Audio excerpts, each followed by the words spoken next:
Hello, so today we are going to take a look at property delegates in Kotlin. So what property delegates help us with is when we have a common kind of property, so that instead of like implementing that common logic everywhere in every property, we can instead use property delegate to implement it once and reuse it, and reuse the logic essentially. And so get and set corresponding to the property will be delegated to the get value and set value functions that are defined by the delegate. And the syntax is usually something like this. So it can be a val or a var, so a mutable or an immutable property, and then we provide the type, and then the by keyword, which denotes the delegate, and then the expression, which represents the delegate. It can be an instantiation of a delegate class. It can be a function that we define, so it just has to be an expression, right? And the expression after the by keyword, this is the delegate. Now, property delegates don't have to implement specific interfaces, but they do have to provide a get value function for if the property is defined as immutable with val, then we only need get value function. But if it's var, then we need both a get value and the set value functions. And just to see an example of what property delegates look like, so let's say here we have this class foo, and then we have a property that has type string, and by delegate, this class delegate. So this matches the syntax that we defined here. And you can see here what happens here is that when you read from prop, that delegates to an instance of this delegate. And the get value function from delegate is called, basically when we call prop, like let's say foo, take the instance of foo and say foo.prop, then this here, and maybe like let's say print it, for example, then what happens is that this prop, the delegate function get value would be called. The delegate get value function would be called. And when the first parameter passed here, this is the object we read the prop property from, so the class foo instance, so an instance of foo, and the second parameter is just holds a description of the property itself. So it's of type K property, so from that you can retrieve the name of the property, it's the type, for example, and so on. So here we have a very simple delegate. So it implements both get value and set value because we have a var here. We need a mutable property, and it does something very simple where it just returns the instance. So just a reference to the instance itself. It just prints the instance of whatever the container object is. So in this case, it's foo, and just says thank you for delegating, and then prints the property name to me, right? And then when setting the value, we also just do print. Usually we set some value on some variable, but here just for demonstration purposes, we just print, and we print the value that got passed to set value. So let's see in the example here, we just have a main function. Okay, let's just make sure we comment the other main. So this is maybe 3, 4. Yeah, so just instantiate foo, and then just print the property value. And so this here would call get value, would call this function. And then when we call equal to assign, this will call set value. And so we should have both this printed for this get here and printed here for this set. So let's run this. And you can see here, the first thing that got printed is the reference here to foo, and then thank you for delegating prop, which is the property name, to me. And then similar thing, the value we set is test, so test has been assigned to the property name, which is prop, and then in the instance, right, the instance of foo. So that's a very basic example.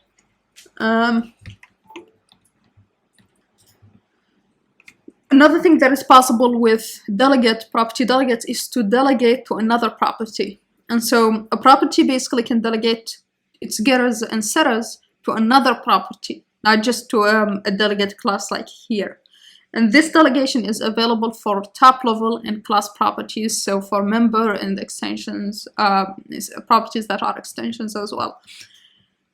And so to delegate a property to another property, we can use this double colon qualifier in the delegate name. So let's see an example here. So I have here a top level value, so just defined in the file. And then I have a class with delegate that has another class value as a property. So very simple. And then we have this custom class where we have our delegates examples.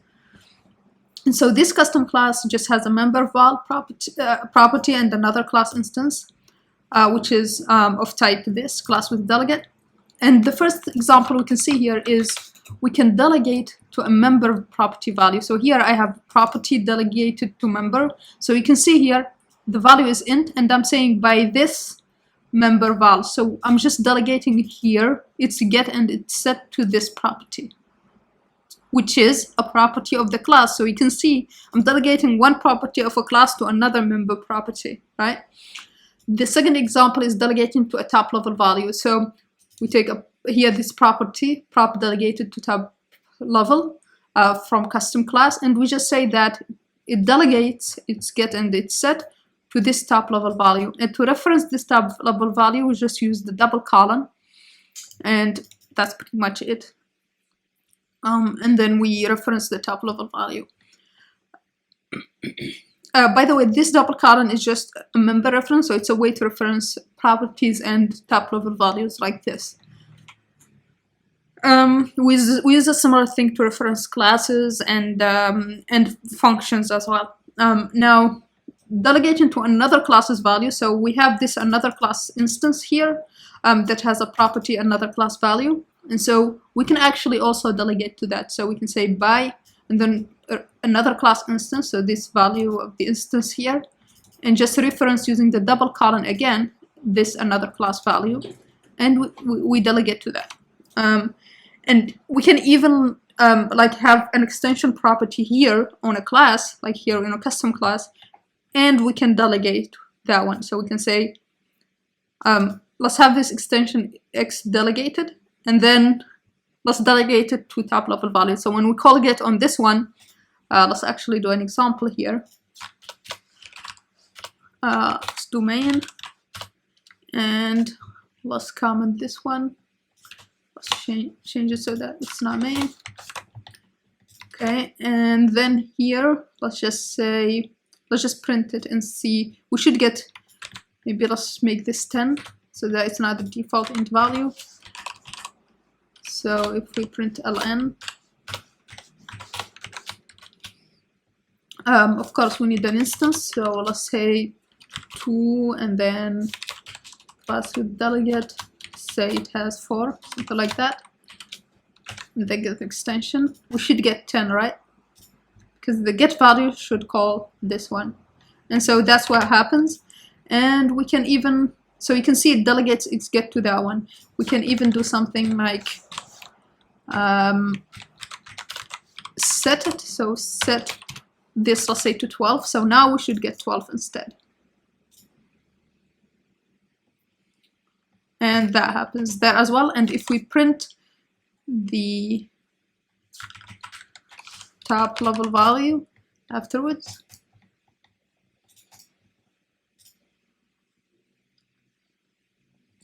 you can see the top level value also got changed to 12, right? Okay, so this. Next, let's see local delegated properties. So we can also declare local variables as delegated properties. So local variables like inside functions, for example. So let's say we have this class bar that has just a function called some action. And then we have this function that gets passed a lambda compute. And then we initialize inside the function. We can see that we are initializing this value bar by lazy. Lazy is a delegate in the standard library in Kotlin.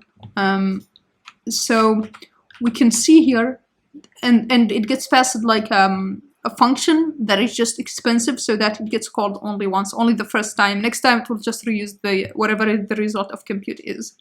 So you can see in this function I'm defining a property, or a local variable actually, that just delegates to lazy here. And let's say I have some condition, and if that condition is true, then we call bar.SomeAction. If that condition is false, then bar will not be called, and so this lazy, this computation here in the lazy will not be called. So bar will be initialized only if this precondition returns true. And so since I have my precondition return false, it will not be called, right? So to see this in action, actually, let's just say, let's call the function, and let's pass just some kind of println call. Okay. Okay, we need to return bar, and then say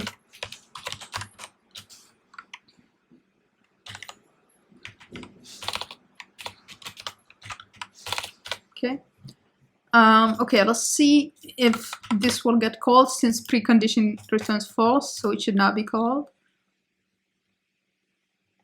And it didn't get called. Now if we change this to return true, now it should be called, and some action function here will be called, and that's what happens, right? Yeah, so we can see that it does. We are allowed now to use local delegates for local properties. Now another thing to mention here is the requirements for a property delegate. How can we define one? So for a read-only property, as I said above, which is defined with a val, which is an immutable property, then a delegate needs to just provide getValue function. And then for a mutable property defined with var, a delegate needs to provide both getValue and setValue functions. Because mutable, we need to set a value on it, so we need the function that does that. So these getValue and setValue functions just need to match a predefined getValue and setValue signature, which is the following for getValue. So operator function getValue that gets passed a reference to the container object, and then a property here, which is a description of the property, and returns some value. And for setValue, a similar thing. We pass this ref and property, but we also pass the value that we want to set. And this is v here is the type of the property, and t is the type of the context that the property delegate is in. So it can be a class, it can be like here, for example, we just have it in a function. So t is the type of the object that owns the delegated property, and v is the type of the property value itself. Now, Kotlin provides actually two interfaces to help, since these functions are a little bit cumbersome to remember. So Kotlin provides two interfaces to help with writing these functions. We don't have to implement them, they just help in writing the signature. And those are read-only property for read-only properties here, where only getValue is required. And then read-write property, which extends from read-only property, and it will force us to override these two functions. So yeah, again, these two interfaces are only there for ease of use. The only requirement is that the delegate object implements these two functions. So one thing to mention is the delegate doesn't have to be a class. It can be an object. It can be also an extension function, an extension on an object. So you can just have an object and make an extension function with this signature and another extension function for this one. Okay, so a second example here that uses these two interfaces. So with delegate 2, similar to what we had above. And so we just implement read-write property because we want to use it with a var here. And you can see here we have, it can be anything. The delegate can be used anywhere. We don't specify, we don't restrict it to a certain type. And then string, this is the type of the property that delegates to this. And so the usage here would be a var prop string by delegate 2. So yeah, very similar, except we are implementing the interface, and both work fine. Both as in the first one that we used, which is here, this delegate here that doesn't implement the interface.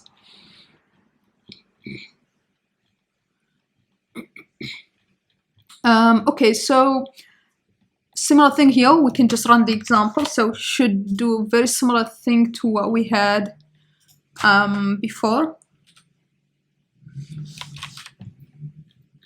So here should give us a very similar, print a similar thing here, and it does, right? Okay, so let's see. Next, let's take a look at what Kotlin generates for a delegate under the hood. So let's say we define this class player that just has two properties, a username and a score, right? So a player in a game. And then we have a player delegate where, let's say, to get the value, we want to read player data from somewhere, and to set it, we want to save the player value. When setting the value, we want to save the player data somewhere, probably the same place that we read it from. Let's not concern ourselves with the details. I just tabbed these two functions, but the idea is we have this delegate for the player here. And so you can see I'm defining it again as a local property delegate here inside main function. And then we define player by this player delegate. And then here, player.username will call get value for the player, and then gets the username, and then here we should call the set value. Now Kotlin will compile this here, this line here with the by player delegate to something similar to this, along the line of this. It may not be exact, but just to give you an idea. So it will define this this variable p delegate, and that will be initialized to an instance of the delegate. And then you can see here it just generates a get function and a set function. And what the get function does, it just takes this delegate and just calls the get value function that we defined here. And the similar thing for set value, so just normal property set value, and it will just call set value and pass, of course, this, whatever the context of the call was. And it passes a k property. So this here, will generate a k property. So yeah, so we can see that here we are just delegating the calls to get and set to this p delegate, which is the delegate instance. And we are also passing to get value this instance here representing the container of where the delegate is, and player here, which is a member reference to player property, right? So it evaluates to a value of type k property star. So here probably k property player, and this holds the property metadata like name, type, etc. And so yeah, you can see that this get value here matches the correct signature that we had, and so it returns a player here. So that way this works. So it returns a player instance. Now this ref property in get value and set value actually can be used to limit where a delegate can be used. So for example, let's say we want to define a delegate that can only be used in an activity class, for example, in Android. We can, for example, here we have this activity delegate, and for our get value, we can specify that the enclosing context of the property has to be an activity. And so this activity delegate will not work if we do it outside of an activity. And let's say here we are just getting the intent and then just getting a boolean extra. And so yeah, we can use this ref here to specify the type that we allow the activity delegate to be used in. Now, another thing that I want to show here is that since it's easier usually to learn through many examples, I want to just review some examples and we can see different usages of property delegates. So the first example I have here is the delegate for setting a value to a unique generated ID. And that unique generated ID in our example here gets initialized once, and then it gets reused on subsequent calls to get, right, just to the function get. So here we have unique ID, which is a read-only property, which means it will be used. It can be used only in immutable properties, so only properties defined with val. And I'm specifying here that the context where it can be used, that can be anything. But the property type is string.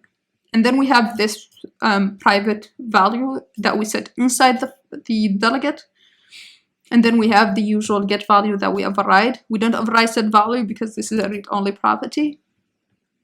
And then what this does is basically initializes current value to the value we had. And if it's null, that means this is the first time we are calling get. Then we generate a unique ID and set it on the value. So that next time, if the current value is not null, which is just this value, if it's not null, we can just return it and not do the initialization again. And what generate unique ID does for us is just concatenates the class name of the enclosing class. So we use this ref to get that. So getting this ref is useful because we can use it in calling out other things and other functions in the class. And then we just append a random UID, a unique random UID essentially. And so you can see here, this will give us a way to kind of have the logic of generating a unique ID by class in one place, and we can reuse it in multiple places. So we have the logic here in one place and we can reuse it. And so to use it, one thing that is often done with property delegates is defining a function just to make it easier to read. And so here I just define a function that returns the delegate, and it just returns an instance of the delegate. And so in our example here, we can just define a property. Let's say property ID here, and we can say it's by unique ID. So we will delegate its get to this one here, right? Yeah, so that's pretty much it for this example. The second example that we want to take a look at is a float range delegate, let's say, that constrains its value between a minimum and a maximum. So just a delegate that constrains the property value to be between a range, min, and max. And so this is a read and write property, so it can be defined for a var. So you can see here we are using it for an immutable property, a read write property. And we define both get value and set value. Get value does nothing, it just defaults to return the value here. This is we have this value that is inside the delegate that represents the final value, and when we set it, this is where it's important, we coerce it to be between min and max. What this will do is that if it's smaller than min, it will be set to min. If it's bigger than max, it will be set to max. If it's in between min and max, then the value will stay the same. And so when you set, we just store as the real value the value, force it to be limited between min and max. And so in the usage here example, let's say we just define these two properties, scale factor 1 and 2, and we say that they use this delegate for their get and set values, and we specify the min and max for these two. And then we have this function update scale that gets passed two floats that update the scale factor 1 and scale factor 2. And now in our main function, we just instantiate example 2 and update the scale. S1 we update it to 0, so smaller than the min, which is 2. So it should be coerced to 2. And then the scale factor 2 we update it to 12, which is bigger than max, so it should be coerced to 10. And so now when we call get, since update scale will call assign here, this will call set value, and the similar thing here. And so since it will call set value, it should coerce the value. So when we call get here, it will call this value here. And so we should get the value after it has been coerced, right? Because we called it after update scale. And so let's run this and make sure that that's what happens. And indeed, that's the case. Cool. So next, let's take a look at some examples on Android of the usages of these property delegate, just again to get more. Okay, now let's see a couple of other Android examples. So the first example we'll take a look at is from Android Architecture Components sample app. Here is the link to it. So the first one is just a lazy property that gets cleaned up when the fragments view is destroyed. So this is actually a demonstration of a really good pattern, is using lifecycle observers in combination with property delegates. we can achieve some pretty cool results and some pretty cool code reuse. And so here we have a value, and then we have this read write delegate that gets passed a fragment, and then when it's initialized, it takes the fragment lifecycle and adds an observer. And then what's important is that here, when it adds the observer, it observes on destroy, so that when the fragments on destroy is called, we clean up the value so that it becomes null.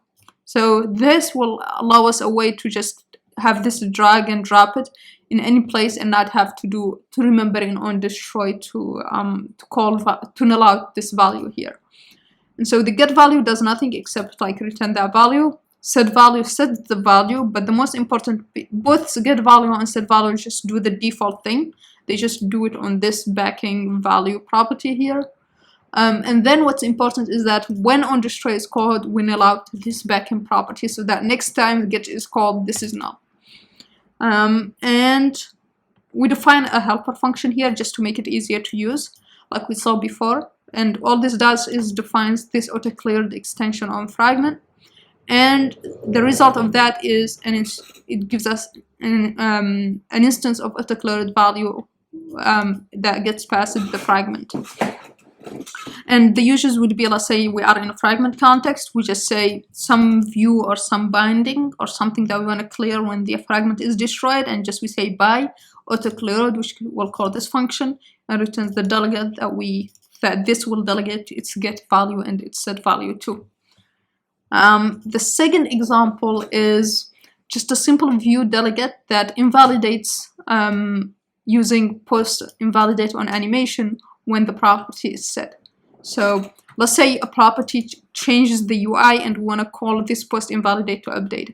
And so we'll just set the get value, we'll just do the default thing.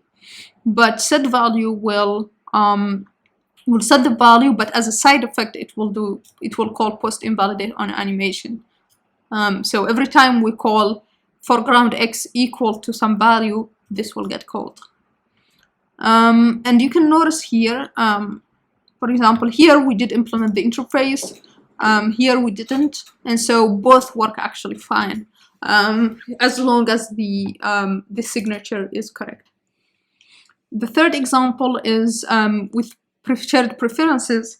So sometimes calling the edit, apply, all of that is cumbersome, and also getting the value, you'd have to provide the key and then a default value and all of that. So here we can just define a delegate, and as I mentioned, a delegate can be also defined as just an object. So here we are just defining it as an object, and then we have this delegate instantiation function or shared preference that gets passed a key, a default value, getter for the property, and then a setter for the editor, preferences editor. And get value just gets the key. If key is not provided, then we'll just default to the property name, the defined property name, and then we'll use the default value.